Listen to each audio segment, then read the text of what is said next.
Hi. നമ്മളിപ്പം യൂട്യൂബിലൊക്കെ ട്രെൻഡിങ്ങായി മാറിക്കൊണ്ടിരിക്കുന്ന ഒരു അച്ചാർ ഉണ്ടാക്കാൻ പോവുകയാണേ. അപ്പോൾ ഇത് കണ്ടപ്പോൾ എല്ലാവർക്കും മനസ്സിലായി കാണും, സവാള അച്ചാർ. അപ്പം നമ്മളും ഒന്ന് ഉണ്ടാക്കി നോക്കട്ടെ എങ്ങനെ ഉണ്ടെന്ന്. പൊതുവേ ഇവിടെ അച്ചാർ എല്ലാവർക്കും ഇഷ്ടമാണ്, സവാള എല്ലാവർക്കും ഇഷ്ടമാണ്. അപ്പം ഞാൻ ഓർത്ത് ഇന്ന് ഒരു അച്ചാറങ്ങ് ഉണ്ടാക്കാമെന്ന്. അപ്പം ഞാൻ ആദ്യം ഒരു പാത്രം അടുപ്പത്ത് വെച്ച് ഒരു 1/4 സ്പൂൺ ഉലുവയും 1/4 സ്പൂൺ കടുകും കൂടെ ഒന്ന് വറുത്ത് അതൊന്ന് പൊടിച്ച് മാറ്റി വെക്കട്ടെ.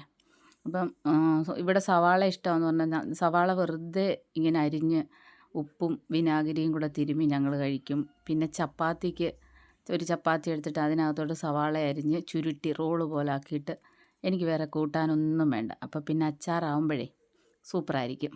അതുകൊണ്ടാണ് ഞാൻ ഇന്ന് അച്ചാർ പരിപാടി തുടങ്ങിയതേ. അപ്പം ഞാൻ സൺഫ്ലവർ ഓയിലാണ് ഒഴിച്ചത്.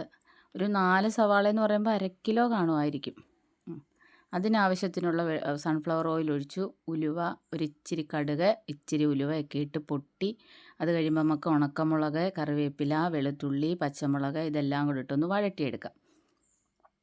വഴറ്റിയെടുത്തിട്ട് മഞ്ഞൾപ്പൊടി, ആവശ്യത്തിനുള്ള മുളക് പൊടി, പിന്നെ കായപ്പൊടി, നമ്മൾ വറുത്ത് പൊടിച്ച് വെച്ചിരിക്കുന്ന ഉലുവാപ്പൊടിയും ഒക്കെ ഒന്ന് ചേർത്ത് എടുക്കാം. അപ്പോൾ ചില ആൾക്കാർ ഇത് വേവിക്കാതെ എടുക്കുന്നുണ്ട്.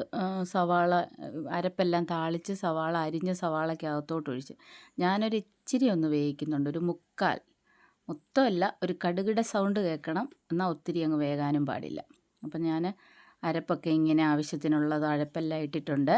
എന്നിട്ട് നമുക്ക് അരപ്പ് നന്നായിട്ട് മൂത്ത് കഴിയുമ്പം സവാളയും കൂടി ഇട്ടൊന്ന് മൂപ്പിച്ചെടുക്കാം. ദേ സവാള നീളത്തിൽ ഒത്തിരി കനം കുറച്ചല്ല, ഒത്തിരി കട്ടിക്കുമല്ല, ആ രീതിയിൽ അരിഞ്ഞെടുത്തേക്കുന്നത്. അപ്പോൾ അരിഞ്ഞു കഴിഞ്ഞപ്പോൾ ഇട്ട് കഴിഞ്ഞപ്പോഴേ ഓർത്ത് അയ്യോ അരിഞ്ഞു വെച്ചത് കാണിച്ചില്ലല്ലോ എന്ന്. അപ്പോൾ ഏകദേശം എല്ലാവർക്കും മനസ്സിലായല്ലോ അതിൻ്റെ ആ ഒരു അരിച്ചിലിൻ്റെ ഒരു ഷേപ്പും കനവും ഒക്കെ. അപ്പം പിന്നെന്തോ, പിന്നെ എൻ്റെ ചാനൽ സബ്സ്ക്രൈബ് ചെയ്ത് കാണാത്തവർ ഒന്ന് സബ്സ്ക്രൈബ് ചെയ്തേക്കണം, ആ ബെൽ ബട്ടൺ ഒന്ന് അമർത്തണം. കാരണം നമ്മൾ പല പല കാര്യങ്ങളിൽ അറ്റൻഡ് ചെയ്ത് ജോലിക്ക് പോവും, അല്ല എങ്ങനെ എല്ലാ കാര്യത്തിലും അറ്റൻഡ് ചെയ്യും, ഒന്നിലും ഒരു ഇതില്ലാതെ ലാസ്റ്റ് ഇതിൽ ഞാൻ ചേർന്നേക്കുന്നതാണ് യൂട്യൂബ് ചാനൽ. അപ്പോൾ സബ്സ്ക്രൈബ് ചെയ്ത് ഒന്ന് പ്രോത്സാഹിപ്പിച്ചേക്കണം കേട്ടോ. അപ്പം നേരത്തെയൊക്കെ ആണെങ്കിൽ യൂട്യൂബിൽ കൂടെ ഓരോരുത്തർ സബ്സ്ക്രൈബ് ചെയ്യണേ എന്നും പറഞ്ഞ് ഇങ്ങനെ പറയുമ്പോൾ ഞാൻ പറഞ്ഞു ഇവരെന്തിനാണ് ഇങ്ങനെ കരയുന്നത് മറ്റുള്ളവരോട്, നാണമില്ലേന്ന്. സത്യം പറഞ്ഞാൽ ഓരോരുത്തരുടെ അവസ്ഥ എനിക്കിപ്പോൾ മനസ്സിലാവുന്നുണ്ട്. ഓരോ അവസ്ഥയിൽ കൂടെ കടന്നു പോകുമ്പോഴേ ഏതിനകത്തു നിന്നെങ്കിലും രക്ഷപ്പെടാം എന്നുള്ളൊരു പ്രതീക്ഷ എല്ലാ മനുഷ്യർക്കും.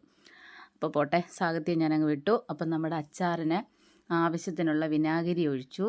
ദേ നല്ലൊരു കുഴഞ്ഞ പരുവായിട്ടുണ്ട്. പിന്നെ ഞാൻ വെള്ളം നന്നായിട്ട് തിളപ്പിച്ച് ആ ചൂട് വെള്ളമാണ് ഇതിനകത്തോട്ട് ഒഴിക്കുന്നത്. വെള്ളം ഒഴിച്ചിട്ട് വേവിക്കുന്നുമില്ല, വെള്ളം ഒഴിച്ച് വേവിക്കുന്നുമില്ല.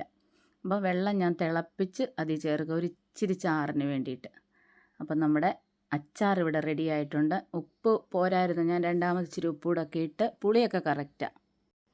അച്ചാറിനെ ഒരു പാത്രത്തിലോട്ട് മാറ്റട്ടെ, നമുക്ക് നാളെ എടുക്കാം. പക്ഷേ ഇന്ന് ഞാൻ ഇപ്പം ഈ അച്ചാർ കണ്ടപ്പോൾ എൻ്റെ പുത്രന് നല്ല ചൂട് കഞ്ഞി ഞാൻ വെച്ചിട്ടുണ്ടായിരുന്നു. ചോറ് വെച്ചതാണ്, അപ്പോൾ അയാൾക്ക് കഞ്ഞി മതിയെന്ന് പറഞ്ഞു.